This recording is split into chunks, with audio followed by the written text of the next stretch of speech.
Hello friends, very good morning, જય Shri Krishna and જય Swaminarayan. Welcome back to my channel. આજે આપણે સવારમાં પૂજા કરીને ફ્રી થઈ ગયા છીએ, પરંતુ બધું ફટાફટ કામ પતાવી દેવું પડશે કેમ કે જક્ષુની સ્કૂલે પણ જવાનું છે, સાંજે વૃષભનું ટિફિન પણ બનાવવાનું છે, એટલે બપોર સુધીમાં આપણી પાસે બહુ બધા કામ છે. તો આપણે વન બાય વન ફટાફટ પતાવતા જઈએ. હમણાં ઘણા ટાઈમથી થેપલા અને સૂકી ભાજી નથી કરી, તો આજે આપણે ટિફિનમાં થેપલા અને સૂકી ભાજી કરી દઈએ. અને હજુ એમ તો વાર છે, પરંતુ જક્ષુને સ્કૂલે જવાનું છે ને એટલે આપણે વહેલા થેપલા કરી નાખશું અને સૂકી ભાજી આપણે આવીને પછી કરીશું. એટલે બપોર આજુબાજુ કરીશું ને તો સાંજે એને ચાલે. અને બપોરે હવે શું બનાવીએ એ જોઈએ. હવે જો કે કેરીની સિઝન ચાલે છે ને એટલે બહુ વાંધો ના આવે, આપણે કંઈ પણ શાક બનાવી દઈએ. ગુવાર પડ્યો છે તો ગુવારનું શાક અને રોટલી બનાવી દઈએ. બપોર માટે આપણે ગુવારનું શાક અને રોટલી, અને સાંજ માટે સૂકી ભાજી અને થેપલા બનાવીએ એવું વિચારું છું, કેમ કે સૂકી ભાજી અને થેપલા હમણાં ઘણા ટાઈમથી નથી બનાવ્યા. અને આજે જક્ષુની સ્કૂલે જવાનું છે કેમ કે ફર્સ્ટ જે સેશન આવે ને એની ફી ભરવાની છે. ચાર સેશનમાં ડિવાઇડેડ હોય, તો આપણે ફર્સ્ટ સેશનની આજે ફીસ ભરી દઈએ. એટલે હવે થોડાક ટાઈમની અંદર જક્ષુની સ્કૂલ શરૂ થવાની છે, એનું આઈ કાર્ડ પણ લેવાનું છે અને બુક્સ પણ લેવાની છે. એ બધું કામકાજ હવે આજે પતાવવાનું છે. હવે સ્કૂલે જઈએ પછી ખબર પડશે કે ત્યાંથી બધું શું પ્રોવાઈડ કરે છે અને કઈ રીતનું છે. તો અત્યારે હવે હજુ એ બંને બાપ દીકરો સૂતા છે, ત્યાં સુધીમાં આપણે અડધી રસોઈની પ્રિપેરેશન શરૂ કરી દઈએ. પછી જક્ષુ ઉઠે એટલે એને નવડાવીને પછી આપણે સ્કૂલે જતા રહીશું. અહીંયા આપણી કથા ચાલી રહી છે. થેપલાનો લોટ બંધાઈ ગયો છે, ગુવારનું શાક કટ થઈ ગયું છે અને સૂકી ભાજી માટે બટેકા બોઇલ કરવા માટે મૂકી દીધા છે. હમણાં થોડીક વારમાં શાક વઘારી લઈએ. આમાં બટેકા વધારે લાગતા હશે, પણ નીચે છે ગુવાર. ચાલો, તો 1 વાગી ગયો છે અને આપણી બધી રસોઈ બનીને રેડી છે. અને આજે અમે જવાના હતા જક્ષુના સ્કૂલે, તો એ નથી ગયા કેમ કે વૃષભને જવાનું થયું છે એક બીજા કામથી બહાર, અને એ હજુ પણ આવ્યા નથી. એટલે ત્યાં સુધીમાં આપણે ટિફિન પણ રેડી કરી નાખ્યું છે અને બપોરના લંચની પ્રિપેરેશન પણ બધી થઈ ગઈ છે. એટલે હવે ભગવાનને થાળ ધરવાનો જ ખાલી બાકી રહ્યો છે, બાકી બધું કમ્પ્લીટ થઈ ગયું છે. તો હવે ભગવાનને થાળ ધરી લઈએ અને પછી વાસણ ધોઈ નાખે. ત્યાં સુધીમાં મને લાગે છે કે વૃષભ આવી જશે. અહીંયા આપણી રોટલી બની ગઈ છે, ગુવાર બટેકાનું શાક અજમા નાખીને બની ગયું છે, અને સૂકી ભાજી બની ગઈ છે અને થેપલા પણ બની ગયા છે. હમણાં આપણે સૂકી ભાજી ડબ્બામાં ભરી લઈશું. જો કે સૂકી ભાજી છે ને હમણાં જ વઘારી છે, એટલે થોડી વાર પછી ભરીશું, ગરમ છે એટલે.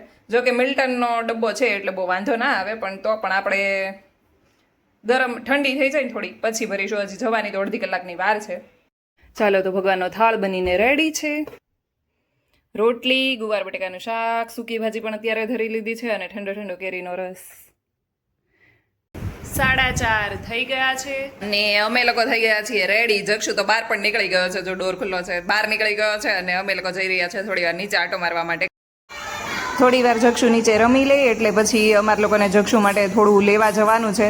તો જોઈએ હવે કઈ જગ્યાએ જઈએ. તારું સ્કૂલ બેગ લેવા જવાનું છે? બીજું શું લેવું છે? પેન્સિલ ને બુક. લંચ બોક્સ નથી લેવું? અમે લોકો આવી ગયા છે શુભમ કે માર્ટમાં, પરંતુ એટલી બધી વેરાયટી નહોતી એટલે અમે લોકો પછી બીજી જગ્યાએ જવાનું વિચાર્યું અને પહોંચી ગયા છે ડીમાર્ટમાં. જો કે બધા ડીમાર્ટની અંદર આટલી વેરાયટી નથી હોતી. અમારે ત્યાં એક ડીમાર્ટ છે, ત્યાં બહુ બધી વેરાયટી હોય છે. જો અંદર અહીંયા ડબ્બાનો સેક્શન છે, ત્યાં બધા જ લોકો પોતપોતાના છોકરાઓ માટે અહીંયા ટિફિનના ડબ્બા લેવા માટે આવ્યા છે. તો આપણે જક્ષુ માટે પણ ડબ્બો લઈ લીધો છે. અને અહીંયા જો સ્કૂલ બેગના સેક્શનમાં પણ એટલી જ ભીડ છે. બધા ચોઈસ કરી રહ્યા છે પોતપોતાની પસંદનું.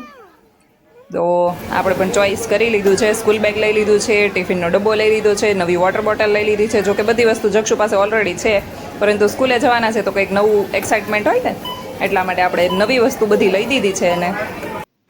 અને ભાઈની એક્સાઇટમેન્ટ જો, ડીમાર્ટમાંથી હજી બહાર નથી નીકળ્યા ને ત્યાં પહેરી લીધું છે. એના બેલ્ટ હજુ ટૂંકા નથી કર્યા એટલે વધારે લાંબુ લાગી રહ્યું છે. તો ચાલો હવે ઘરે જઈએ. જો આ છે ને કોઈ કાર નથી, આ છે કંપાસ બોક્સ, અને જે આપણે જક્ષુ માટે લીધો છે આ રીતનો કંપાસ બોક્સ લીધો છે.